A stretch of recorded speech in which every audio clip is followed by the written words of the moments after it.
On April 11, 2025, a quiet but powerful moment in history unfolded inside St. Peter's Basilica in Vatican City. The world stood still, eyes fixed on a scene of both great tradition and great transformation.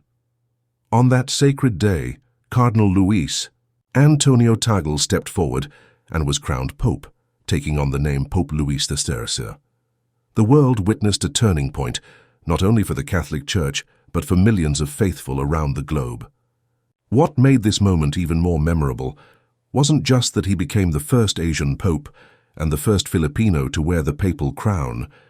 It was the mysterious promise he made moments after his coronation. A simple yet powerful phrase spoken with gravity: "A new covenant rises." This one line left the world stunned. Some were moved to tears, others fell into deep reflection, and many were left wondering, what did it mean? Inside the basilica, the atmosphere was beyond words. The air was thick with incense, creating a soft mist of sacred fragrance. Sunlight poured through the stained glass windows, dancing across the marble floors. It was more than just a ceremony. It was a living tapestry of faith, history, and human emotion. Chants echoed through the high arches. They weren't just sounds, they were memories centuries old, floating into the present. As Pope Louis I stepped forward, his face calm, his eyes soft yet firm, a sense of peace settled over the crowd. His smile, gentle and warm, seemed to reach not only those inside the Vatican, but millions more watching from homes around the world. Technology had made it possible for the faithful in the farthest villages and largest cities to witness this moment in real time. It was as though heaven and earth were holding hands.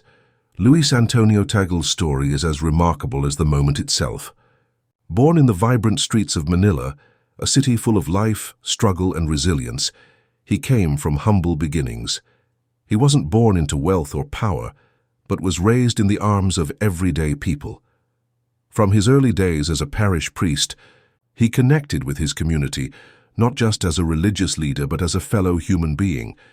People saw him not as someone above them, but among them. His rise through the church was steady and strong. He served faithfully, first as a bishop, then Archbishop of Manila, and later as a cardinal. With each new role, he didn't grow distant from the people. Instead, he seemed to grow closer. His sermons were filled with sincerity. His leadership was marked by compassion.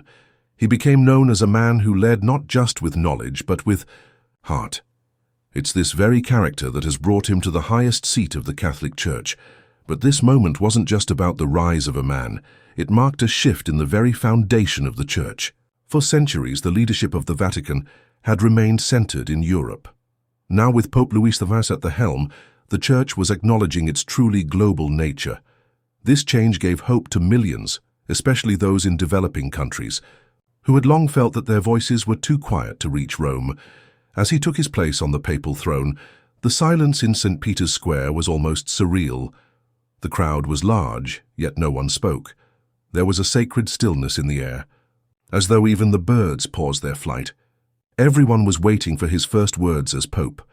What would he say? What vision would he cast? His inaugural address was spoken in clear English, not grandiose, not dramatic, just steady and meaningful. He spoke of unity, of love, of the Church's eternal commitment to stand beside the poor and the outcast. He talked about rebuilding trust in a world that has grown weary from division. And then, towards the end, he paused. He looked out over the sea of faces, his gaze strong and steady, and he said, "A new covenant rises." In that moment, it felt as if time had stopped.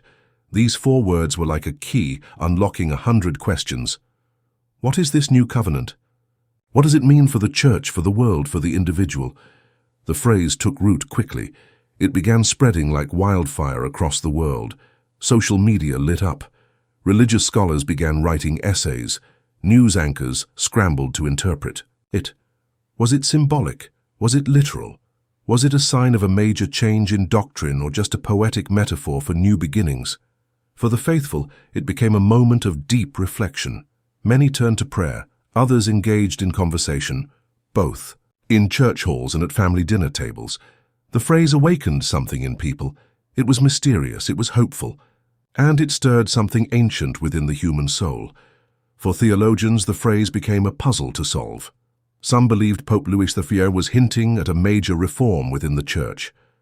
Maybe it was a return to simplicity, a focus on humble worship, on the core teachings of Jesus, a movement away from wealth, politics, and ceremony, and back to love, service, and community.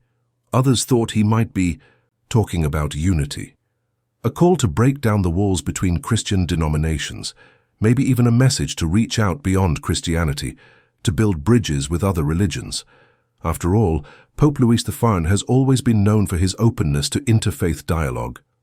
There were also those who believed it was more personal, that the Pope was asking each individual to renew their own spiritual journey. In a world filled with noise and distractions, he was inviting people to return to the quiet space of the heart, to reconnect with God not through fear but through love. But perhaps the most powerful part of this mystery is that it wasn't explained. It was simply given, a seed planted in the soil of the soul, a question, not an answer. And in that way, it mirrored so many of the spiritual experiences that define human life. The quiet moment in a chapel when you feel something stir inside. The time you sit in nature and suddenly feel connected to something greater. The moment of silence before a prayer, where the heart speaks louder than words. Pope Louis XIV's words invited people to return to these sacred spaces within themselves. The phrase, "a new covenant rises," wasn't just spoken to inspire curiosity, it was spoken to awaken the spirit. And that's exactly what it did. In the days and weeks that followed, churches around the world saw a rise in attendance. Not because people wanted answers, but because they wanted connection to their faith, to one another, to something eternal. Interfaith events were organized in cities across the globe. From Manila to Madrid, New York to Nairobi, people came together to talk, to listen, and to hope. Religious leaders from different backgrounds stood side by side, inspired by the Pope's words, looking to the future with a shared sense of purpose. Inside the Vatican, discussions continued. Some insiders say reforms may be coming. Others say the phrase was more spiritual than structural. But what no one denies is that Pope Louis XIV had stirred something powerful, something deep. Even those outside the Catholic faith found themselves moved by the Pope's address. The universal message of love, renewal, and unity reached beyond the walls of the Church. It touched people of all beliefs, because at its core the phrase didn't speak only to religion, it spoke to the human heart. In the solitude of quiet chapels, the glow of candlelight flickered a little differently after those words. In busy cities, as people hurried through their lives, they paused for a moment to think. In homes across the world, families prayed together, asking what this new covenant might mean for them. And maybe that's the point. Maybe Pope Louis XIV didn't mean to provide a roadmap. Maybe he simply wanted to call us forward, into mystery, into hope, into action. His promise was not about answers, but about questions worth asking. It was not about doctrine, but about direction. It wasn't about explaining the path. It was about encouraging each of us to start walking. As time moves forward and Pope Louis XIV begins his leadership, the world will be watching. But more than that, the world will be listening. For what comes next? Will there be announcements, reforms, a shift in tone? No one knows for sure, and perhaps that's exactly how it should be. Because faith is not built on certainty, it's built on trust. On taking the next step even when we don't see the full path. On believing that the